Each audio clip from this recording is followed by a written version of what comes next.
I was only 8 years old the first time I saw the girl in the blue window. It was summer.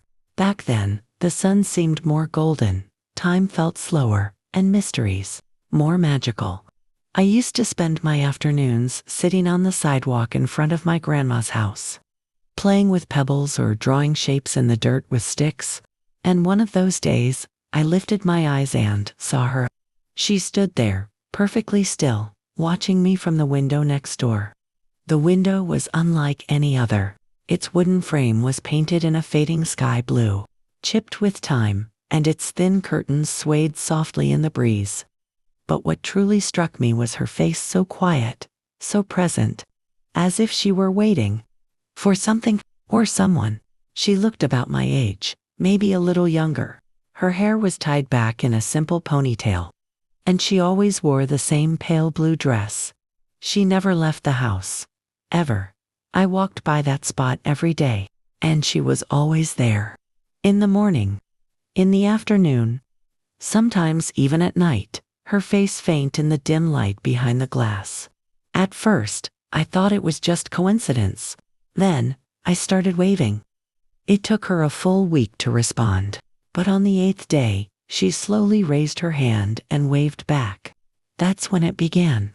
We never spoke, never exchanged words, but we created our own language, made of gestures, drawings, and quiet smiles. I would sketch a flower in the dirt. She would hold up a paper heart. I'd draw a sun. She'd answer with a tiny paper boat. Everyone found it strange. My grandmother warned me not to get too close. That's a house full of sadness, my dear. People carry too much pain there. But I was just a child. And children aren't afraid of what's different. They're curious. And I was curious about her. I once asked who lived there. My grandma hesitated. A widow and her daughter, she finally said.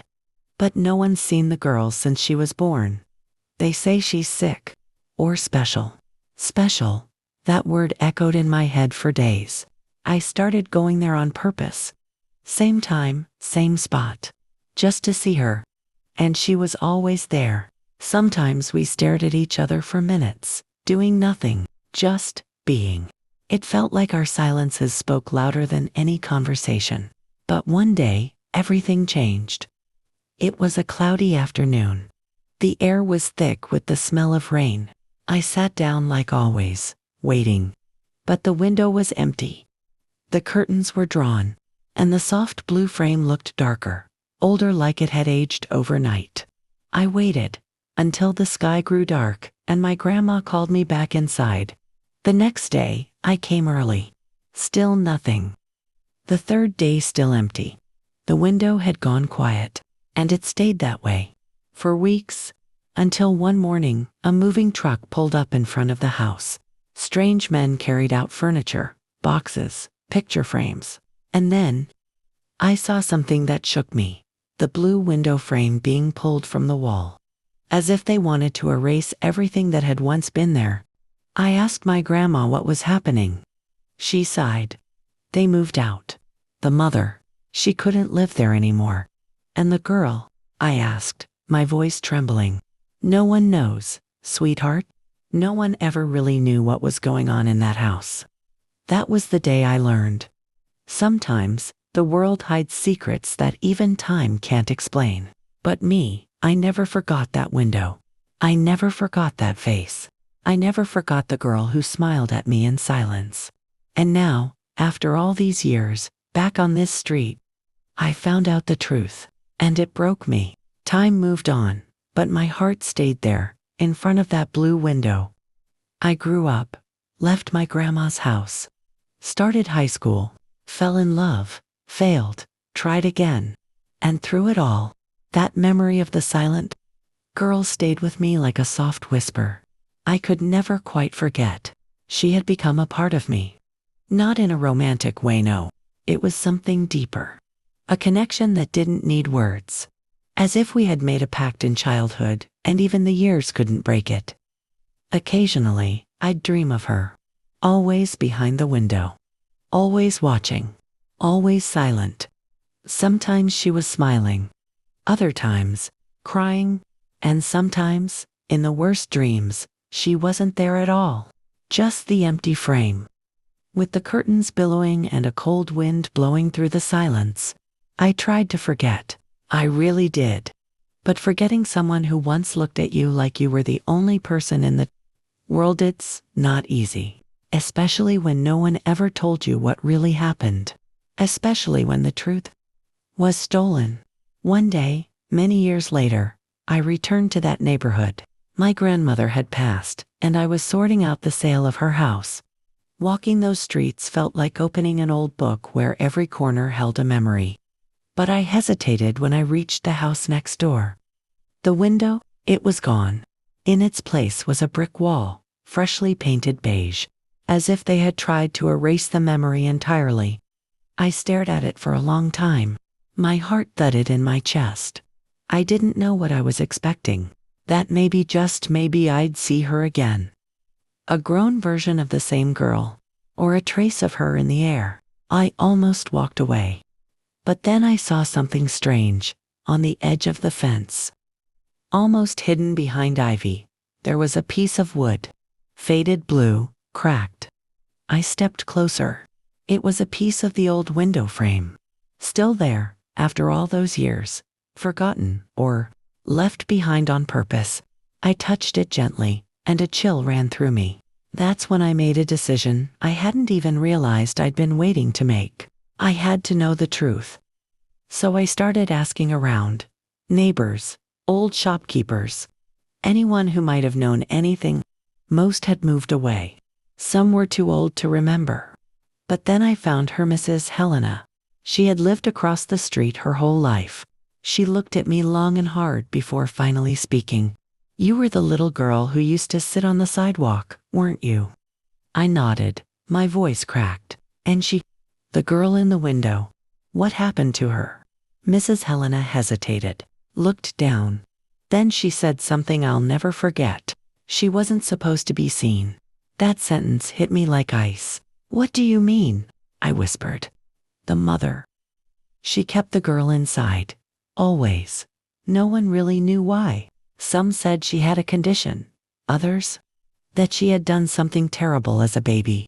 But no one ever had proof. All we knew was that she never left that room. And her mother? She was strict, harsh, cold. I felt my throat tighten. But she smiled, I said. She smiled at me. Mrs. Helena gave me a sad look. Maybe you were the only light she had. That night, I couldn't sleep. Mrs. Helena's words kept echoing in my head. She wasn't supposed to be seen. What did that even mean? How could a child be hidden from the world as if she didn't exist? And why? What was so terrifying, or shameful, or secretive, that they chose to lock her away? I sat at my grandma's kitchen table, just like I used to when I was a girl. But now the chair creaked louder, and the silence in the house felt heavier. I made myself some tea, though I could barely hold the cup. My hands were shaking, and that's when I remembered something. Something so small, so fragile. I'm surprised it hadn't come to me earlier. A paper boat? She had made one. I remembered it clearly now. She held it against the glass one afternoon and pressed her finger to her lips. Like it was a secret. I smiled at her, not really understanding, but mimicked her gesture. Then she was gone. And the next day was the first time she didn't show up at the window. Was that paper boat a message? A goodbye? A warning? The more I thought, the more the memories returned, little signs I hadn't noticed before. The way she'd flinch when a shadow passed behind her. The way she never moved freely. The way she always seemed careful. She wasn't just lonely. She was afraid. The next morning, I went back to see Mrs. Helena. She welcomed me in with a sigh, already knowing I had more questions. She tried to run away once, Mrs. Helena said quietly. That's when her mother put locks on the window. I remember the sound of them. Clicks and snaps. We all heard, but no one said anything. No one dared. I felt cold inside. Why didn't anyone help her? She looked at me, eyes heavy. It was another time, dear. People didn't interfere. And her mother Well, she was a strange one. Always talking about demons and punishment. Some said she'd lost her mind after her husband died. I suddenly felt like crying. She was just a girl, I whispered. A girl who waved to me every day like it was the only thing she had. You gave her joy, Mrs. Helena said. That was clear. The way she looked at you, that window became her escape. I sat in silence, trying to understand the weight of it all. I had been part of her freedom, even if only for a moment a day. And yet, I had never truly known her. Never even heard her voice. I stood to leave, but Mrs. Helena stopped me. There's something else, she said. Something you need to see. She walked slowly to a cabinet and pulled out an old, yellowed envelope. I kept this. I don't know why. Maybe I was waiting for you. My heart raced as I took it in my hands. On the front, in shaky handwriting, was my name. My full name. I looked at Mrs. Helena, stunned. It was left at my door the night they moved out. I never knew what to do with it, but I think now, it's time. My hands trembled as I held the envelope. It was thin, delicate, yellowed with age. But what shattered me wasn't the paper. It was the handwriting. I recognized it instantly. It was shaky, yes, but unmistakably hers. How could I have known? All those years, I thought I'd imagined our bond. That maybe it had only meant something to me. But here was proof. She remembered me. She knew my name. I sat down right there in Mrs. Helena's kitchen, unable to wait another second. I opened the envelope slowly, almost afraid the paper would fall apart in my hands. Inside, folded neatly in four, was a small note written in blue ink. The letters curved with care, like someone who wasn't used to writing freely, but wanted every word to be perfect. To the girl who sat outside. You were my only friend. I wasn't allowed to speak to anyone, but I could watch you. You made me feel alive. I made the boat for you. I wanted you to know I was leaving. I hope you understood. If I could, I would have said goodbye with my voice. But I only had my window. Thank you for waving, for drawing, for seeing me. By the end, I couldn't read any more. My eyes had blurred with tears that I didn't even feel falling. Each word was a whisper from the past, and it hit me so deeply because it confirmed what I had always hoped, but never dared believe. I had mattered to her. She wasn't just some shadow in a window. She was a girl with thoughts, with feelings, with hope, and I was her lifeline. Mrs. Helena handed me a tissue and sat quietly, letting me grieve something I hadn't fully known I'd lost. You were the only person she ever smiled at, she said softly. I saw it. Every day. It was like the sun came through that window when you were there. I clutched the letter to my chest. Where did they go? I asked. Do you know what happened to her? Mrs. Helena hesitated. I heard rumors that they moved to another town, that the mother became more unstable. Some even say that she passed away, and the girl. She stopped herself. What? I asked. Please, tell me. I heard she was placed in a home, somewhere far, but no one knows where. She changed her name, disappeared from everything. I stared at the wall, my heart torn between grief and urgency. I need to find her, I whispered. Even if it's just to tell her, I never forgot. Mrs. Helena gave a sad smile. You already did, dear. She knew that. She felt it. That's why she wrote to you. But it wasn't enough. Not for me. I folded the letter carefully and tucked it back into the envelope. I knew what I had to do now. I was going to search for her. I kept the letter close, tucked inside a small journal I hadn't used in years. That night, I didn't sleep again. I sat in bed, staring at the ceiling, the letter playing over and over in my mind like a song I couldn't turn off. She had written to me, she had trusted me, and I had done nothing. Not because I didn't care, but because I didn't know. And now, I had to do something.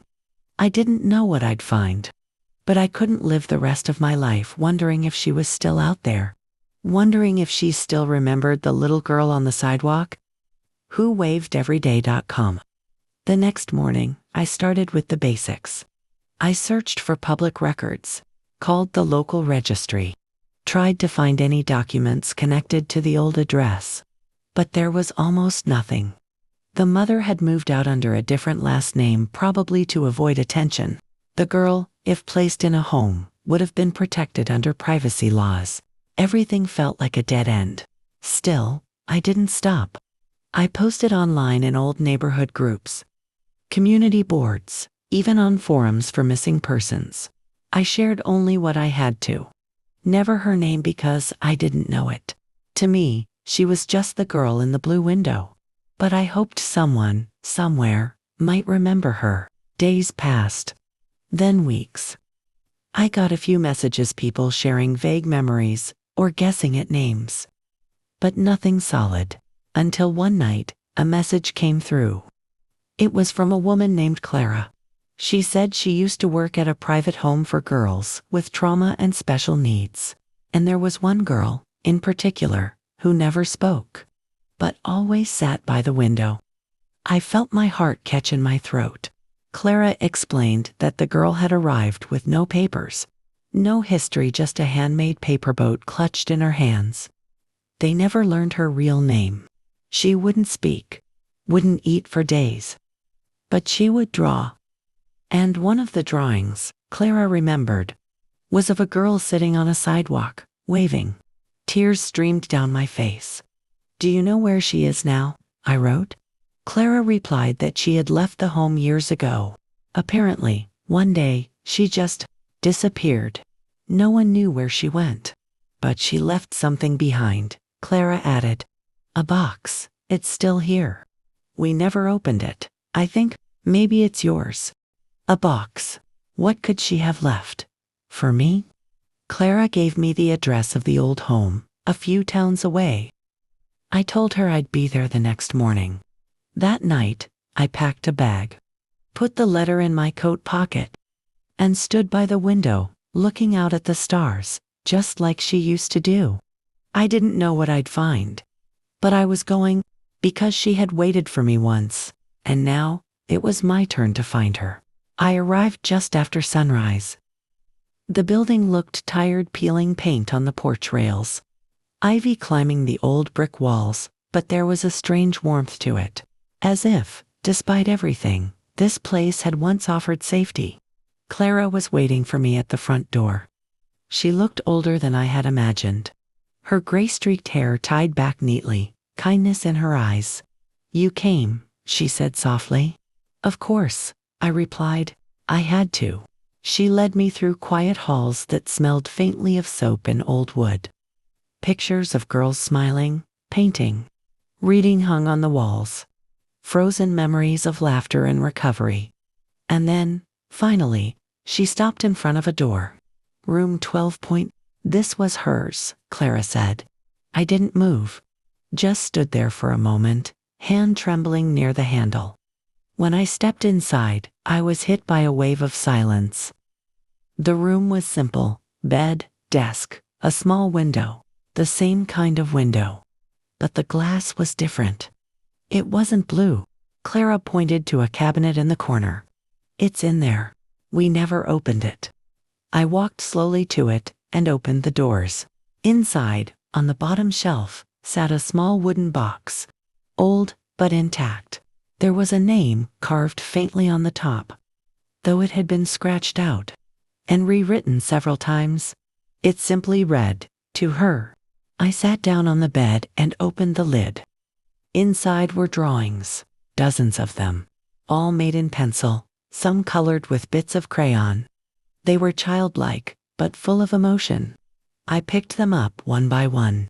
A girl waving from a sidewalk, a flower blooming under a window, two hands touching through glass, a paper boat on a river, a house with a bright blue window, and hearts drawn around it.